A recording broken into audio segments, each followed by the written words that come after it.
Bonjour, aujourd'hui on se retrouve pour parler des palettes, donc de tout ce qui est emballage. Donc on va voir les différents traitements pour les emballages.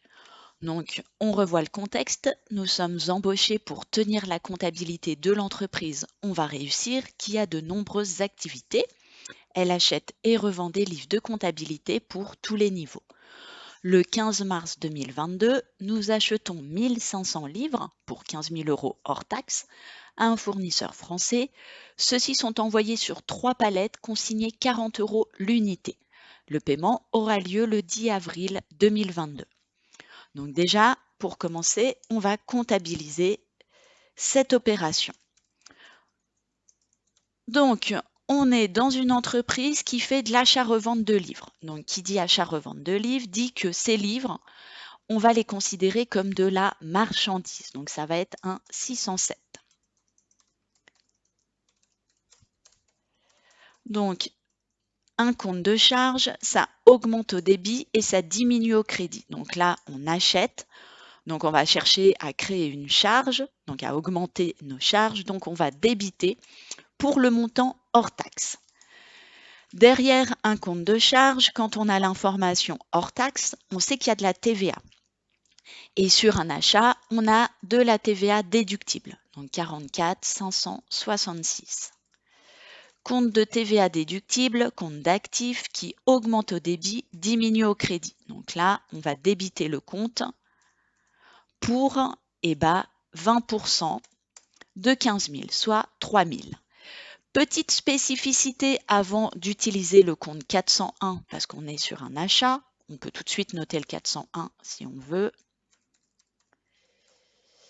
On a ce qui concerne l'emballage. Là, on nous dit il y a 3 palettes consignées. Donc, qui dit consignation dit que si tout se passe bien, on va les renvoyer et on se fera rembourser. On va pouvoir récupérer la consignation. Mais d'ici là, il faut la comptabiliser. Et pour comptabiliser la consignation dans le cadre d'un achat, on va prendre un compte spécifique, donc le 4096, fournisseur créance pour emballage et matériel à rendre. Donc 4096.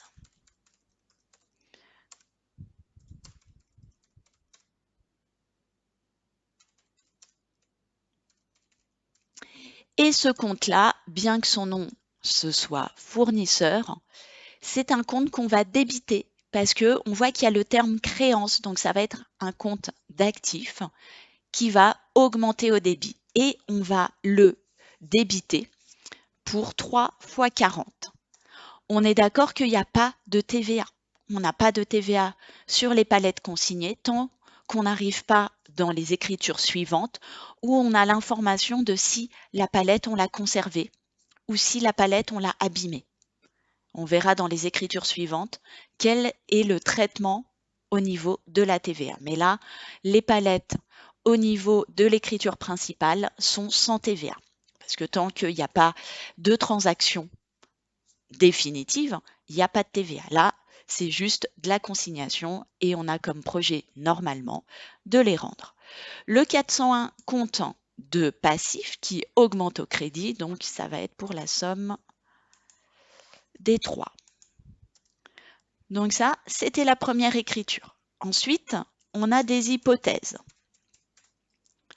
Première hypothèse, donc le 25 mars 2022, nous renvoyons les 3 palettes en super état. Donc ça, c'est l'écriture la plus simple.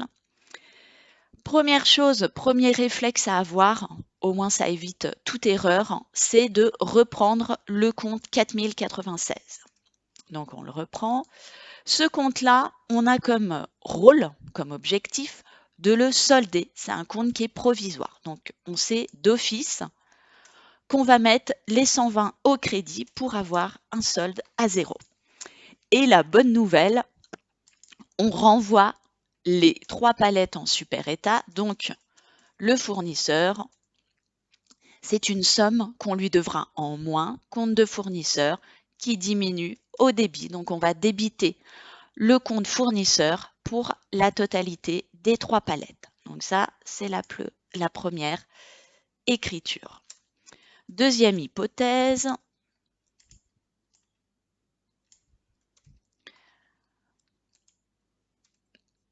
Donc, nous renvoyons les 3 palettes. L'une est abîmée et sera reprise 10 €. Donc, on a dit que premier réflexe à avoir, c'est de reprendre le 4096. Ça évite vraiment toute erreur. Après, il y en a une qui est abîmée. Donc, abîmée, ça nous fait tout de suite penser au fait qu'il y ait un Mali sur emballage. Donc, on va prendre un 613-6. Donc, compte de classe 6 qui augmente au débit et diminue au crédit. Le Mali sur emballage, c'est la différence entre le prix initial, enfin le prix de la consignation initiale et le prix de reprise. Donc là, le calcul, c'est 40 qui était le prix initial de la consignation, moins 10 qui est le montant de reprise. Sur ce Mali, on a de la TVA, donc 44 566. Et c'est de la TVA déductible parce qu'on est sur un compte de charge. On prend le Mali et à ça, on applique donc nos 20%. Et quel va être le dernier compte? Quel est le tiers qui va nous rembourser, entre guillemets, de l'argent, à qui on devra moins? C'est notre fournisseur. Donc, on voit qu'on a toujours, et c'est évident parce qu'on est sur un achat, notre compte fournisseur. Par contre, à la différence de la première hypothèse, on ne va pas récupérer la totalité parce qu'on va récupérer 120, moins 30, moins 6.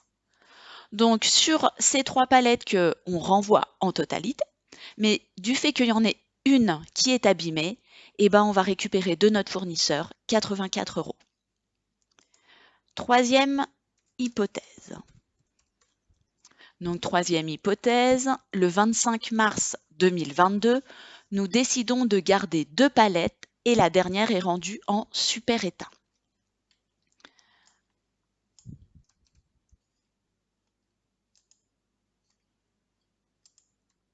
Donc, comme tout à l'heure, je ne l'ai pas noté là, mais c'est super important. Pour éviter toute erreur, on démarre par le 4096 qu'on doit absolument solder. Donc là, on sait qu'on va le créditer pour 120. Donc ça, c'est la première chose. Cette fois-ci, on n'est pas sur un Mali sur emballage parce que la palette qu'on va rendre, elle est en super état. Donc on va récupérer 100% du prix de consignation. Mais sur ces 3 palettes, on a décidé d'en garder 2. Donc là, c'est comme s'il y avait, et c'est même pas comme si, c'est vrai, il y a comme un achat d'emballage. Donc, on va prendre un compte achat emballage, donc un 602-6. Compte de classe 6, compte qui augmente au débit. Donc, on n'a pas d'informations spécifiques dans l'énoncé. Donc, on va considérer que le prix de vente, c'est le prix de consignation. Donc, 40 fois 2. Sur cet emballage, on a de la TVA et donc de la TVA déductible. Compte de TVA déductible augmente au débit, diminue au crédit parce que c'est un compte d'actifs. Donc on prend le montant hors taxe qu'on a dans notre 602.6 et on le multiplie par 20%. Et ça nous permet de connaître le montant de la TVA. Et quel va être le dernier compte dans notre écriture? C'est notre 401 parce qu'on est toujours en lien avec notre fournisseur. Notre fournisseur, on lui a quand même rendu une palette. Donc, on pourrait penser qu'on va récupérer 40, mais non. Parce que sur les 2 palettes qui ont été conservées, il y a de la TVA. Donc, on va récupérer moins que 40. On va récupérer 120. Enfin, le calcul, c'est 120. Moins 80, moins 16. On va récupérer 24 €. Le fournisseur, c'est 24 € qu'on lui devra en moins. Donc, dans cette vidéo, vous avez les 3 hypothèses que vous pouvez croiser dans le cadre des emballages. J'espère que cette vidéo vous aura bien aidé. Je vous souhaite une belle journée et je vous dis à bientôt.